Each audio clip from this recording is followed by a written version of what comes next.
오늘 본문에 보면 야곱의 남은 자라고 하는 단어가 나옵니다. 볼펜이 있으면 7절 상반절에 보면 야곱의 남은 자가 나오고 또 8절의 상반절 보면 야곱의 남은 자가 나옵니다. 볼펜으로 이렇게 표시를 해주면 좋겠습니다. 본문에는 야곱의 남은 자라고 하는 단어가 나오는데 야곱의 남은 자란 무슨 말입니까? 이것은 이스라엘 백성 중에서 끝까지 신앙을 지키는 자를 말합니다. 여러분, 야곱은 이스라엘 민족을 의미합니다. 야곱이 약복강가에서 하나님과 씨름을 했습니다. 씨름을 할 때 하나님이 야곱에게 이스라엘이라고 하는 새 이름을 주셨습니다. 그때부터 이제 이스라엘 민족이 된 거죠. 야곱은 이스라엘 민족을 의미합니다. 그리고 여기 남은 자라고 하는 것은 끝까지 신앙을 지키는 자를 말하죠. 그래서 야곱의 남은 자라고 하는 것은 이스라엘 백성 중에서 끝까지 신앙을 지키는 자들, 그걸 야곱의 남은 자다라고 말합니다. 그럼 이스라엘 백성은 선민입니다. 선민이면 하나님께 감사하고 하나님께 영광 돌리며 살아야 되는데 그들은 그렇게 하지 않았습니다. 타락하고 범죄했습니다. 하나님을 버리고 우상을 섬겼습니다. 백성만 그렇게 하지 않았습니다. 제사장들도 그런 죄를 범했습니다. 그런데 그렇게 이스라엘 백성들이 죄를 범하는 중에도 그들 중에서 끝까지 하나님을 섬기며 신앙을 지키는 자들이 있었습니다. 그들이 야곱의 남은 자들이죠. 여러분, 우리는 영적으로 이스라엘 백성입니다. 때문에 우리도 끝까지 신앙을 지키는, 하나님에 대한 신앙을 지키는 야곱의 남은 자가 되어야 될 줄로 믿습니다. 우리는 살아가면서 신앙을 지키지 못하게 하는 여러 상황들을 만나게 됩니다. 지금 이제 명절이 됐는데요. 명절 때 가장 어려운 게 무엇입니까? 불신 가족들이 제사를 지낼 때 제사 때문에 많은 어려움을 당하죠. 제사를 드리지 않으면 그것 때문에 많은 박해라고 할까요? 그런 어려움이 있습니다. 저도 이제 저희 그 친척들 서러서 제가 남자 중에 제일 막내예요. 막둥인데 제사를 지낼 때 다 큰아버지부터 이렇게 제사를 지내는데 제가 맨 막내인데 제사를 지내지 않으니까 이제 보기 좋지 않았습니다. 그 다음 어느 순간부터는 이렇게 제사 드릴 때는 친척 집에 가지 않게 되더라고요. 여러분, 우리는 살아가면서 신앙을 지키지 못하게 하는 많은 상황들을 만납니다. 그러나 그런 상황에서도 우리는 끝까지 신앙을 지키는 야곱의 남은 자가 되어야 될 줄로 믿습니다. 여러분, 세상은 능력 있고 힘 있는 자를 인정합니다.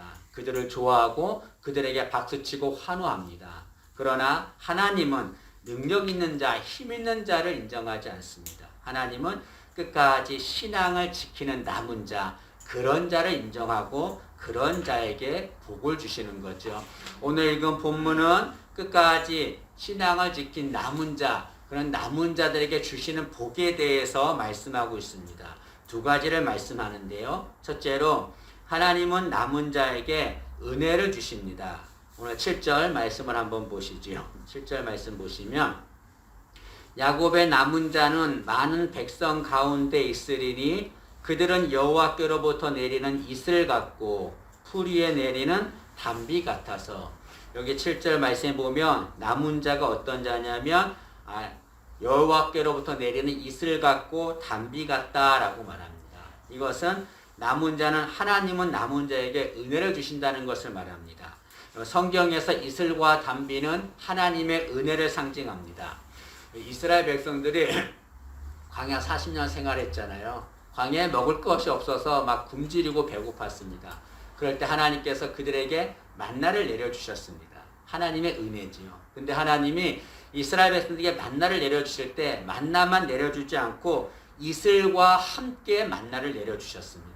이것은 무엇을 말합니까? 하나님께서 이스라엘 백성들에게 은혜를 주셨다는 것을 말하죠. 이슬과 함께 내렸다는 것은 이슬은 곧 하나님의 은혜를 말합니다. 이처럼 이슬과 담비는 하나님의 은혜를 상징합니다. 오늘 본문에는 남은 자가 이슬과 담비 같다라고 말합니다.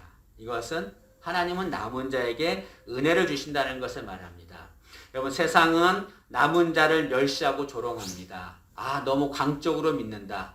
그렇게 신앙생활 한다고 밥이 나오냐 떡이 나오냐 하면서 남은 자, 끝까지 신앙을 지키는 자를 조롱하고 멸시합니다. 그러나 하나님은 그렇게 끝까지 신앙을 지키는 남은 자, 그런 자에게 은혜를 주시지요. 창세기 6장에 보면 하나님이 이제 인간을 창조하셨어요. 창조했는데 그 인간들이 너무나 악하게 타락했습니다. 거기에 보면 마음으로 생각하는 모든 계획이 항상 악하다라고 말합니다. 그럴 정도로 생각하는 모든 것이 악할 정도로 타락했습니다. 하나님은 그런 인간들을 지으신 것을 한탄하셨습니다. 그리고 홍수로 그들을 심판하시기로 결정하셨습니다. 그런데 그렇게 타락한 백성들 중에서 끝까지 신앙을 지킨 자가 있었습니다. 그는 노아였습니다. 노아는 끝까지 신앙을 지킨 남은 자였지요. 사람들은 그런 노아를 조롱했습니다. 너 혼자 이렇게 잘났다고 하나님 믿고 그러냐 하면서 노아를 조롱하고 멸시했습니다. 그러나 하나님은 그런 노아에게 은혜를 주셨습니다.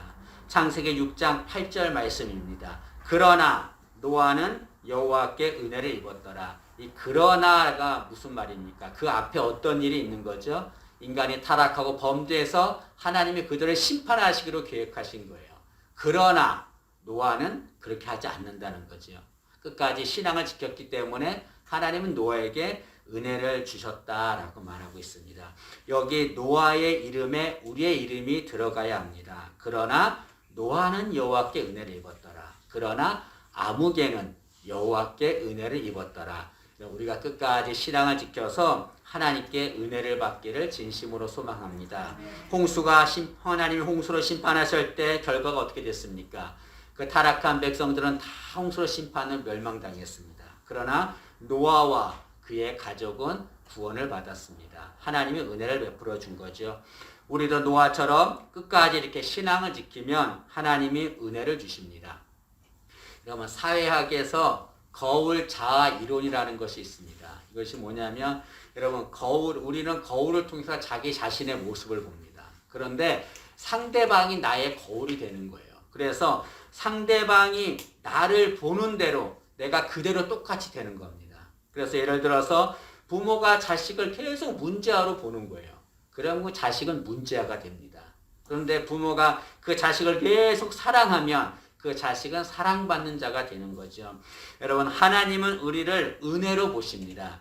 여기 아까 말한 창세기 6장 8절에서 노아는 여호와께 은혜를 입었더라 라고 하는 말, 원문에는 어떻게 되었냐면 여호와의 은혜의 눈이 노아를 발견했다라는 말입니다. 하나님의 은혜로 계속 노아를 본 거죠. 그래서 노아는 하나님의 은혜로 가득한 자가 되었습니다.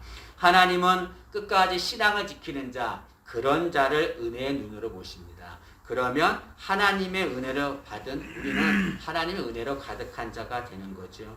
여러분, 어떠한 상황에서도 끝까지 신앙을 지키기를 소망합니다. 그래서 하나님의 은혜의 눈이 우리를 항상 바라보기를, 그래서 하나님의 은혜가 가득한 우리가 되기를 진심으로 소망합니다. 오늘 말씀에 이슬은 하나님의 은혜다라고 얘기했습니다. 이슬이 하나님의 은혜라고 하는 것은 우리에게 두 가지를 가르쳐 줍니다. 하나님은 우리에게 은혜를 베푸실 때 우리가 느끼지 못하는 순간에도 은혜를 주신다는 거죠. 여러분, 이슬은 내릴 때 소리 없이 내립니다. 그래서 우리가 사람이 이슬이 내리는 것을 모릅니다. 소리 없이 조용히 내리기 때문에 그렇습니다. 그러나 우리가 이슬을 내리는 소리를 듣지 못한다 하더라도 이슬은 내리는 거죠. 마찬가지로 하나님은 우리에게 은혜를 주실 때 우리가 그 은혜를 모를 때가 있습니다. 그래서 하나님 왜 내게 은혜를 주시지 않습니까? 라고 하나님께 원망하고 불평합니다. 그러나 우리가 느끼지 못하는 것뿐이지 하나님은 계속 우리에게 은혜를 주십니다. 이슬이 내리는 것을 느끼지 못하지만 이슬이 계속 내리는 것처럼 우리가 느끼지 못해도 하나님은 계속 우리에게 은혜를 내려주시는 거죠. 또 이슬이 하나님의 은혜라고 하는 것은 하나님의 은혜는 크고 놀랍다는 것을 말합니다. 여러분, 큰 폭우가 치면은 교통이 마비됩니다. 집이 무너집니다. 그래서 큰 폭우는 크고 강하고 능력 있는 것처럼 생각합니다. 그런데 이슬은 너무나 나약하고 연약하게 보입니다. 그러나 여러분, 이슬이 내리는 곳에는 황무지가 옥토가 됩니다. 거기에서 열매가 맺게 되는 거죠. 여러분, 이슬은 연약해 보여도 열매를 맺게 하는 놀라운 힘이 있습니다. 마찬가지로 하나님의 은혜도 세상 사람들이 보기에는 연약한 것 같지만 아니요, 하나님의 은혜는 크고 놀랐습니다. 우리가 구원받은 거 어떻게 구원받았습니까? 하나님의 은혜로 구원받은 거죠. 우리가 변화된 거 어떻게 변화되었습니까? 하나님의 은혜로 변화된 겁니다. 지금까지 살아온 거 어떻게 살아왔습니까? 하나님의 은혜로 살아온 거죠. 이처럼 하나님의 은혜는 크고 놀라운 것입니다. 하나님은 남은 자에게 그런 이슬 같고 담비 같은 은혜를 부어주시는 거죠. 때문에 여러분, 남은 자는 무엇으로 살아야 합니까? 남은 자는 하나님이 주시는 은혜로 살아야 합니다. 여러분, 세상이 주는 것으로 사는 것이 아니에요. 하나님이 주시는 은혜로 삽니다. 때문에 하나님이 주신 은혜로 사는 남은 자가 해야 할 일이 있습니다. 그것은 무엇입니까? 세상을 의지하지 말아야 되는 거죠. 오늘 7절 하반절 말씀을 한번 보시죠. 7절 하반절 보시면 사람을 기다리지 아니하며 인생을 기다리지 아니할 것이며, 여러분, 남은 자는 이슬 같고 담비 같습니다. 하나님이 그들에게 은혜를 주십니다. 그런데 그렇게 남은 자는 사람을 기다리지 않고 인생을 기다리지 않는다라고 말합니다. 여기 기다리지 않는다는 것은 무엇을 말합니까?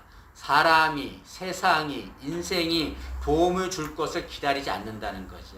다시 말하면 세상을 의지하지 않는다는 것을 말합니다. 오로지 하나님만 의지하는 것을 말하는 거죠. 여러분, 하나님은 우리가 다른 것을 의지하고 다른 것을 기다리면 그에게 은혜를 절대로 주지 않습니다. 끝까지 하나님만 바라보고 신앙을 지키는 자, 남은 자, 그런 자에게 하나님이 은혜를 베풀어 주는 거죠. 여러분, 인생 살아갈 때 힘들고 어려울 때 있습니다. 그럴 때 사람을 의지하고 세상을 의지할 때가 많아요. 하나님을 잊어버립니다. 하나님이 서운해하시죠. 그런 상황에서 우리는 무엇보다 하나님을 기다려야 합니다. 하나님의 은혜를 사모하고 믿음을 지켜야 합니다. 그런 자에게 하나님이 은혜를 베풀어 주는 거죠. 여러분, 남은 자가 되어서 하나님이 주시는 그 놀라운 은혜 받기를 진심으로 소망합니다. 두 번째로, 하나님은 남은 자에게 능력을 주십니다.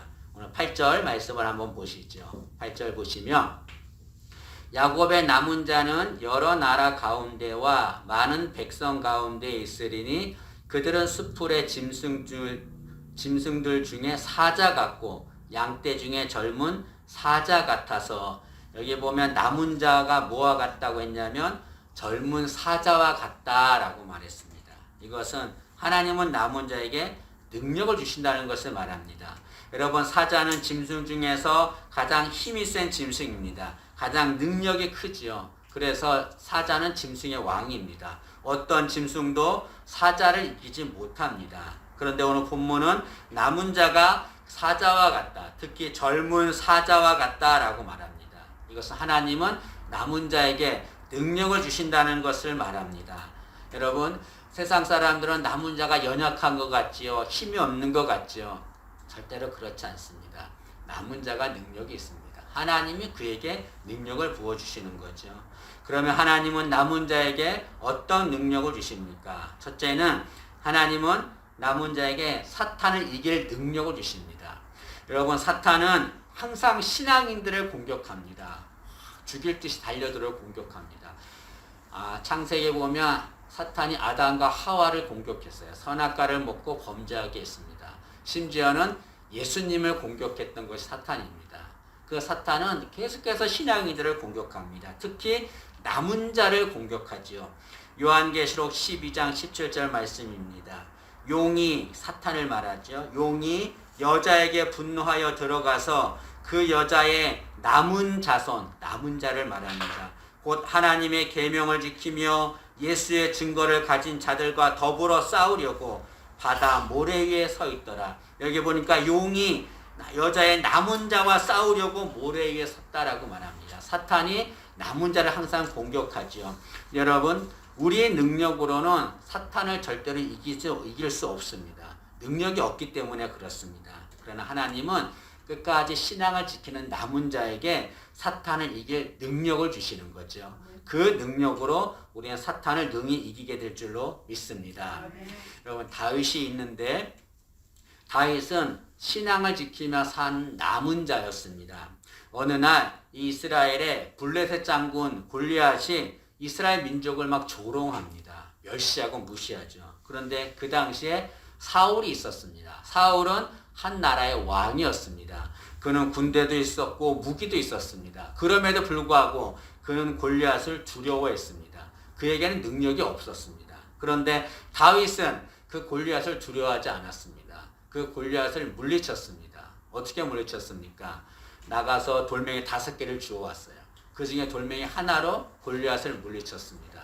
근데 나머지 4개의 돌멩이가 있습니다. 이것은 4명의 골리앗을 물리칠 수 있다는 것을 말하죠. 여러분 돌멩이 하나가 어떻게 골리앗을 물리칠 수 있습니까? 하나님이 능력을 주셨기 때문에 그런 거죠. 끝까지 신앙을 지킨 남은 자 다윗, 하나님이 그에게 능력을 베풀어 준 겁니다. 여러분 다윗이 골리앗을 물리칠 수 있었던 것은 절대로 그의 능력이 아니에요. 하나님이 그에게 능력을 주셨기 때문에 그렇습니다. 끝까지 신앙을 지키는 그런 남은 자가 되었기 때문에 그런 능력을 주신 거죠. 여러분 우리 인생에서도 악한 세력, 어둠의 세력이 계속 우리를 공격합니다. 그 어둠의 세력을 이길 수 있는 방법은 무엇입니까? 하나님의 능력을 받으면 되는 거죠. 그런데 하나님은 끝까지 신앙을 지킨 남은 자에게 능력을 주십니다. 우리 남은 자가 되어서 하나님의 능력 받아서 사탄의 세력을 이기기를 진심으로 소망합니다. 두 번째로 하나님은 우리에게 어떤 능력을 주시냐면 문제를 이길 능력을 주십니다. 인생을 살아가면 많은 문제를 당합니다. 어려움을 당합니다. 그럴 때 그 문제에 눌려서 고통당한 이들이 있습니다. 그 문제에 눌리는 것은 왜 그렇습니까? 문제를 이길 능력이 없기 때문에 그런 거죠. 그런데 하나님에 대한 믿음과 신앙을 지킨 자, 그런 남은 자가 되면 하나님은 문제를 이길 능력을 주시는 거죠. 때문에 그 능력을 받으면 우리는 문제를 능히 이기게 될 줄로 믿습니다. 여러분 힘들고 어려운 상황이 있습니까? 상황 바라보지 말고 하나님 바라보고 끝까지 신앙을 지키기를 바랍니다. 남은 자가 되기를 바랍니다. 하나님이 문제를 이길 능력을 줄 것입니다. 여러분 성경은 남은 자를 구루터기로 표현합니다. 여러분 구루터기는 무엇입니까? 구루터기는 나무를 베고 그 남은 부분을 말하는 거죠. 사람들이 보기에는 구루터기는 쓸모없는 것이다 라고 생각합니다. 그러나 여러분 그 나무가 베어진 그 구루터기에는 거기에서 싹이 납니다. 열매를 맺게 되는 거죠. 우리가 남은 자가 되면 하나님이 우리에게 은혜를 주시고 능력을 주십니다. 그로 인해서 여러분 싹이 나고 열매를 맺게 하는 새 역사를 이루시는 거죠. 여러분 지금 상황에서 힘들고 어렵다 할지라도 절대로 좌절하거나 절망할 필요 없습니다. 끝까지 하나님에 대한 신앙을 지키시기를 바랍니다. 하나님이 은혜를 주실 것입니다. 능력을 줄 것입니다. 그로 인해서 하나님이 우리에게 새 역사를 이루실 줄로 믿습니다.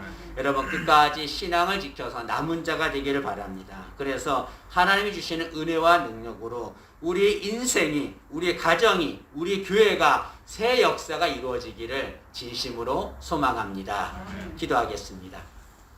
하나님 어떠한 상황에서도 끝까지 신앙을 지키는 남은 자가 될 수 있도록 은혜를 내려 주옵소서. 하나님은 남은 자에게 은혜를 주시고 능력을 주십니다. 하나님 주시는 그 은혜와 능력으로 살아가게 도와주시고 날마다 새 역사를 창조하는 저희들 되게 도와주옵소서. 예수님의 이름으로 기도합니다. 아멘.